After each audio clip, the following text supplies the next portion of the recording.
tour begins in the modern city of Nazareth, which is much like every other modern city. However, the city of Nazareth has a deep past rooted in biblical history. The first site of the tour is the Church of the Annunciation, where it's believed that the angel Gabriel came down to speak with Mary to announce the virgin conception of Jesus.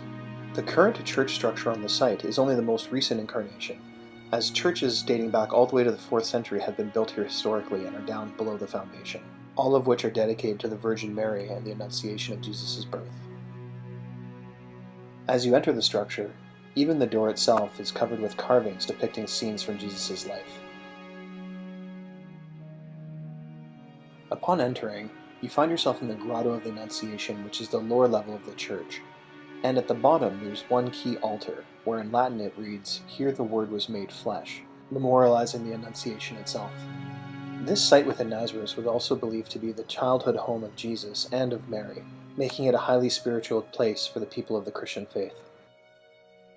To this day, services are run on the top level, where priests dedicate services to Mary, and the church is adorned with artwork dedicated to Mary from different countries around the world, each one very unique. Across the plaza is the St. Joseph Church, believed to be the original workshop of Joseph, Jesus' father. And below the actual church itself, you can still see the archaeological ruins of what lay there prior. Leaving Nazareth, it was only a short drive to the Sea of Galilee, where the first stop was at the Church of the Multiplication. This site is where, by Christian tradition, the miracle of the multiplication occurred, where Jesus had fed a following of 5,000 people with 5 loaves and 2 fish by multiplying them to feed everyone. Once you pass the courtyard with the olive tree, the door itself depicts this miracle.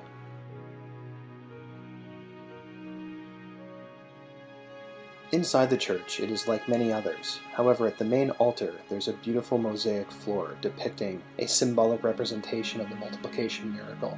Within the basket of bread on the floor, you only see 4 loaves and 2 fish, because the 5th loaf is used during the actual sermon itself as a symbolic representation of the multiplication continuing today. And nearby the site, you stop for lunch where you can order a St. Peter fish, fished from the Sea of Galilee, exactly the same that Jesus and Peter would have eaten many years ago. Only a short distance away is Yardenit, the baptism site of Jesus, and the entrance, called the Wall of New Life, depicts a baptism prayer in many languages from around the world.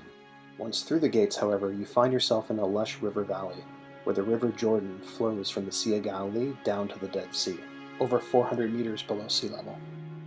The baptism site itself was believed to be where Jesus was baptized by John the Baptist, and is a very holy site for the Christian faith, where pilgrims from around the world will visit to renew their baptism and celebrate their beliefs. As people made their way into the waters of the Jordan, the full range of emotions were seen, as some people were laughing, others crying, and all experiencing something deeply meaningful to themselves. Around the baptism site, you hear the sound of birds mixed with laughter and song from those visiting the site.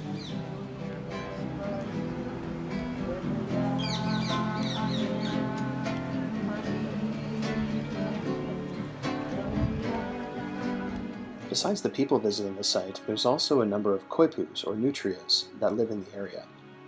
These aquatic rodents are very similar to beavers or otters. The koipus were introduced to the area quite some time ago, but live in abundance along the river shore now.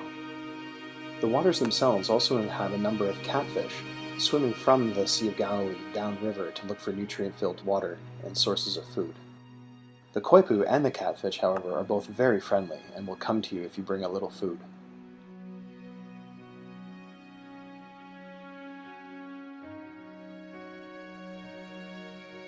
We ended up spending quite a bit of time with one little youngster that had quite the appetite. And as mentioned previously, the Sea of Galilee is an abundant source of fish, and there was a small fishing village near Capernaum, which was the home of St. Peter and where Jesus also had lived for a time. And as you enter the village, you see a statue of St. Peter holding the keys to the kingdom of heaven. This site is now home to the Church of St. Peter's House, which is a hanging church where the foundation of St. Peter's original home can be seen below through the glass floor.